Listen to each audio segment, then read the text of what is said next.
சூரியனுக்கு முன் எழுந்திடு, சூரியனாய் ஜெயிப்பாய். இன்னைக்கு பார்த்தீங்கன்னா நம்ம நேர்களுக்கு நான் ஒரு குட்டி மந்திரத்தை சொல்லி தர போகிறேன்.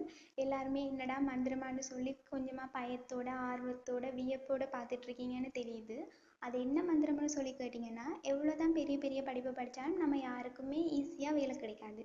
என்னடா இவ்வளோ படிச்சும் நமக்கு வேலை இல்லையே அப்படின்னு சொல்லி சோர்ந்து போய் கவலையோடு இருக்கிற நம்ம இளைய தலைமுறையினருக்காகவே நான் தேடி கண்டுபிடிச்சதுல எனக்கு கிடைச்ச ஒரு சின்ன மந்திரத்தை உங்களுக்கும் சொல்லித்தரலாம்னு வந்திருக்கேன். இந்த மந்திரத்தை நீங்கள் 54 தடவை சொல்லணும். அதுவும் நெய், நல்லெண்ணெய், அதோட தேங்காய் சேர்த்து தீபம் ஏற்றி 41 நாட்களுக்கு தொடர்ந்து சொல்லி வரணும்.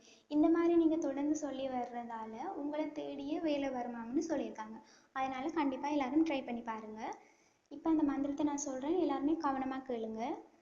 யா தேவி சர்வ பூதேசு அபர்ணி ரூபேணா சமஸ்திதா நமஸ்தஸ்யை நமோ நமக.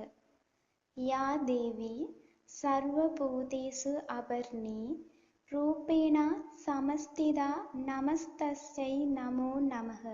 திரும்ப ஒருக்கா சொல்கிற வடிவாக கேளுங்க.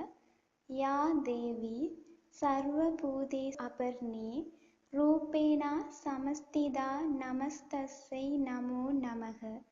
யா தேவி சர்வ பூதேசு அபர்ணி ரூபேணா சமஸ்திதா நமஸ்தஸ்யை நமோ நமக. என்ன நேர்களே, நான் சொன்னதை எல்லாரும் கேட்டிருப்பீங்க. இதை நீங்கள் தொடர்ந்து 41 நாட்களுக்கு செய்து வந்தீங்கன்னா உங்களை தேடியே வேலை வரும். இன்னும் ஒரு நல்லதொரு குறிப்புடன் உங்களை சந்திக்கும் வரை உங்களிடமிருந்து விடைபெறுகின்றேன். நன்றி, வணக்கம்.